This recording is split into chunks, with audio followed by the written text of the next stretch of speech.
You were the youngest member of the Juice Crew, and you wrote the symphony with all these heavy hitters. What was that process like writing?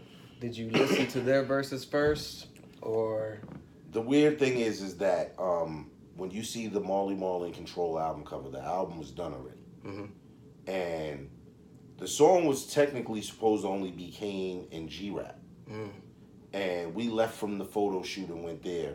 And Marley was like, yo, he wanted to put me on it. He wanted to put Ace on it.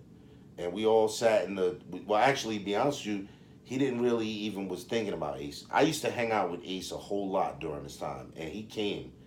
And we were all sitting there writing our rhymes. And nobody wanted to go first. So Marley was like, yo, Ace. And Ace went on and rocked it. Now, one of the biggest misconceptions is Kane did not write anyone's rhymes. Kane came up with next up, I believe that's me. He came up with the bridge in between the verses. Right.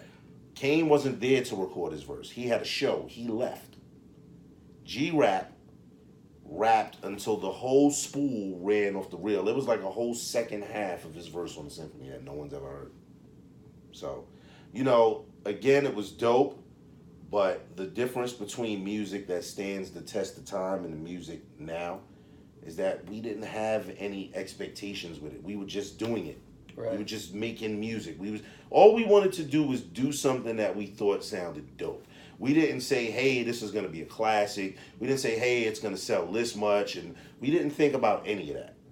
And, I'm just appreciative that maybe a big part of just that song and Dropping Science alone, I am still 30 plus years later a working musician. Right. So I have to say I'm appreciative to everybody that still rocks with that, man. Looking back at that video, it looked like Kane wasn't. He recorded his part separate from everybody else. What's the story behind that? All I can say is that we were all, for one, that wasn't a real Western structure. It was a mock town where it was hollow, and it was near the Adirondack Mountains in February, and it was freezing cold. And they had two buses, and we all drove up there. And all I can say, without saying it, was an incident on the bus where Kane had to leave and shoot his part a few days later. Gotcha. And that's why he did not have on the Western outfit. You were signed to Atlantic Records. Yes. The Symphony, did that start a bidding war for you, or how did you get signed to Atlantic? Weirdly enough, after Dropping Science and the Symphony or whatever, Marley was having issues with improprieties with Cold Chillin'. Mm-hmm. So, as his stock was rising, he was getting production deal offers. And he had two of them. He had one for A&M, and he had one for Atlantic. So instead of putting us through whatever went down with Cold Chillin', he brought me to Atlantic, and he brought Intelligent Hoodlum to A&M. And, the weird thing about it is that once upon a time, maybe in the late 80s, I liked house music. I like, classic stuff. Right. And I did a song called Turn This House Into a Home. And Marley had a mix on BLS during the day where he played club music. And that record became like one of the number one songs. And the dude from Atlantic, who was the A&R, was Merlin Bob, who was a big house DJ.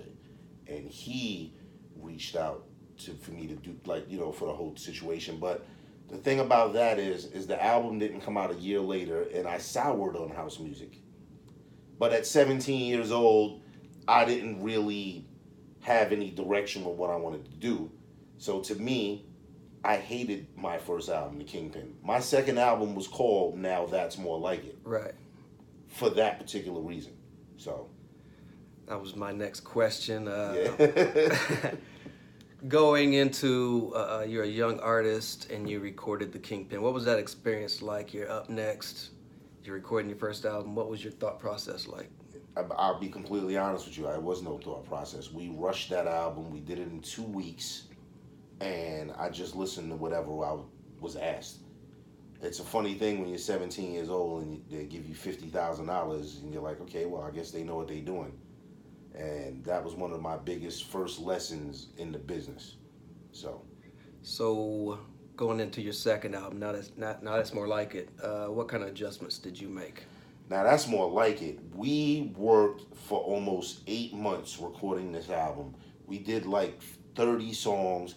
I co-produced a few songs, and we took our time. We really took our time and mixed that album and had all the artists and everything. And here's the thing for people who have heard that album. Have you heard that album before? Definitely. Check this out. That album was being made the very same time Mama Said Knock You Out was being made. And if you listen to those albums, they are very similar. But the problem with that album is that we worked so hard on it, and Atlantic Records was still kind of not sure on how to promote hip hop. During that time, we had, going through Atlantic via another label or directly signed, we had Kwame, we had Audio 2, we had MC Light, we had DOC. And when you look back, none of these artists sold like they were supposed to. Right. And, it just turned into something where I felt like my labor was not really like appreciated. But the second lesson I learned was I was never signed to Atlantic Records. I was in a production deal. And Marley was busy with LL. And every time I went to the label to try to have a meeting, a beef, they were like, "Where's Marley?" And, it just soured me, like really soured me. And I got a release from the label, and I was not even 21 yet. And I had a whole lot of money because I was not allowed to touch it yet. And I just decided to stop for a second. And that's why in the early part of the 90s, I was just quiet. I had a son, bought a house. I was chilling. I wasn't even thinking about it. So then the independent game came in, and I started seeing how that was working, where you don't have an A&R, put out your own record. And this is when vinyl singles and the mom and pop stores were still rocking. I put out a single called Sing Along With Me, and the other side was called Welcome to the Game, and Mark Sparks produced it, and we sold like 18,000 copies. Wow. And I remember like picking up the money and going, what in the hell? And from there, that's when the onslaught started to slowly start, where it hasn't stopped since. And I'll be honest with you, without the independent game, I probably would have not went back. I probably would have went back to school or did something else. So cool. Were you happy with the reception that you got from your albums on Atlantic?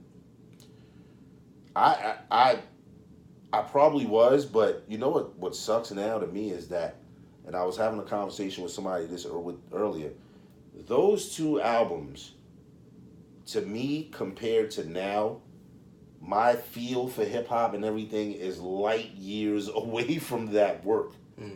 You know what I mean? So you get people that's like, yo, you got to come back out and you got to kill them. And when I'm on my 7th album, and I always, go to iTunes, man, just listen. And, I feel like I found a better groove being able to be independent and, make my own decisions on what I wanted to bring across as far as rhyming goes. But at 18, 19, you feel the world owes you something. I felt like Atlantic really dropped the ball on the second album. They really did. Because the song You Are Not the One was like #1 in like 15 states on the radio. It was crazy. And the album, it wasn't moving the way I thought it would. So